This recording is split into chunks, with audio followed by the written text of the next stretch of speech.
Ces derniers 24 heures ont été très mouvementés. On a tous entendu parler de cette guerre qui est entre la Russie et l'Ukraine.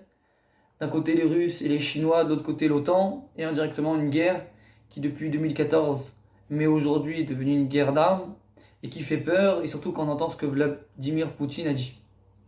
Mais concrètement, on est le mois d'Adar et on doit savoir que c'est quand même un signe positif.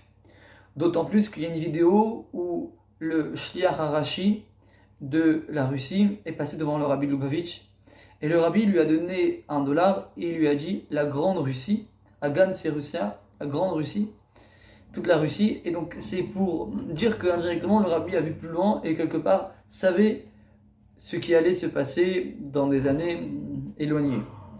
Comme on peut raconter par rapport à l'histoire de la guerre des 6 jours, où tout le monde était en panique, et le rabbi a dit qu'Israël était le pays le plus sûr au monde, et on a pu voir même des journalistes poser la question au rabbi, et le rabbi disait que tel jour la guerre allait se terminer, et il a écrit le journaliste, et ça s'est réalisé. Donc on voit bien que les tzadikim voient beaucoup plus loin que nous, et que cette guerre, indirectement, fait partie des guerres qui, Bezrat Hashem, nous amènera à Mashiach. Mais c'est pour nous tirer un signal d'alarme. Je ne sais pas si vous avez fait attention, mais on sort du Covid pour entrer dans une nouvelle réalité de non-connaissance. On ne sait pas trop vers où les choses vont. Mais savoir que tout cela est déjà écrit ou préécrit, et c'est écrit au moment où les choses se font. Donc en fait, spirituellement, c'est déjà prédéfini. Mais la seule chose dans laquelle un homme a réellement la capacité d'influence et de modifier, c'est dans le bien ou dans le mal. La Gemara nous dit que Bnei Chaye ou Maisonné, notre vie, nos enfants et notre nourriture, notre capacité de manger, de boire, donc tout ce qui est financier, ne dépend pas de nous. Là où tout le monde investit jour et nuit avec une réflexion, un temps, un investissement avec toute leur capacité, cela ne dépend pas réellement de nous et les gens pensent que ça dépend d'eux. Alors que la Torah, la Gemara nous dit qu'en vérité, la seule chose dans laquelle un homme a réellement la capacité de changer, c'est dans le bien ou le mal. Savoir que par exemple, une personne qui est née dimanche, il a une nature d'être un leader dans le bien ou dans le mal, comme il y a marqué que le premier jour, Dieu a créé la lumière et l'obscurité. Et en vérité, c'est un moment où quelque part les fondamentaux ont été créés, la lumière et l'obscurité, donc tu es forcément chef dans le bien ou dans le mal. Par exemple, on dit que lundi, si on a quelqu'un qui est né lundi, il a une tendance coléreuse. Quelqu'un qui est né Shabbat, il a une tendance sainte. Une convergence d'idées, il pense que c'est plutôt l'heure de la journée qui est importante. Quelqu'un qui est né le jour est susceptible d'être quelqu'un de lumineux. S'il le vole, il échouera. Il a du mal à cacher ce qu'il est, comme le soleil qui est clair.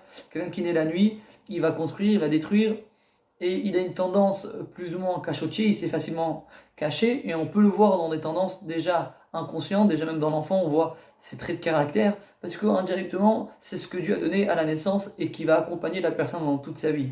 La Gemara là-bas ramène beaucoup de détails, par exemple une personne qui naît pendant le moment où Mars est influente, et ben c'est quelqu'un qui va avoir tendance à aimer le sang et qu'il travaille dans des métiers sanguinaires, donc par exemple être shochet, tuer les animaux, etc., pour compenser son désir.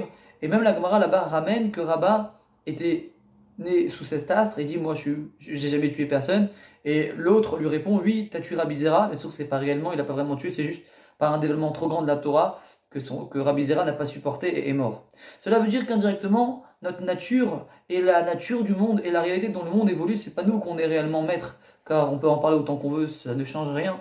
Par contre, là où oui, c'est très important, et on peut même changer toute la sphère environnante, et donc même le monde, c'est par le fait de faire du bien. Et indirectement, c'est avec ça que l'on doit essayer d'évoluer dans notre conscience au continu, c'est de se dire qu'en vérité, de parler des choses matérielles, au final, c'est Dieu qui décide. Mais de parler des choses spirituelles, au final, c'est moi qui décide. Et si moi, j'investis dans choisir des belles paroles, des belles pensées, des belles actions, et ben, je me transforme. Shabbat shalom à tout le monde.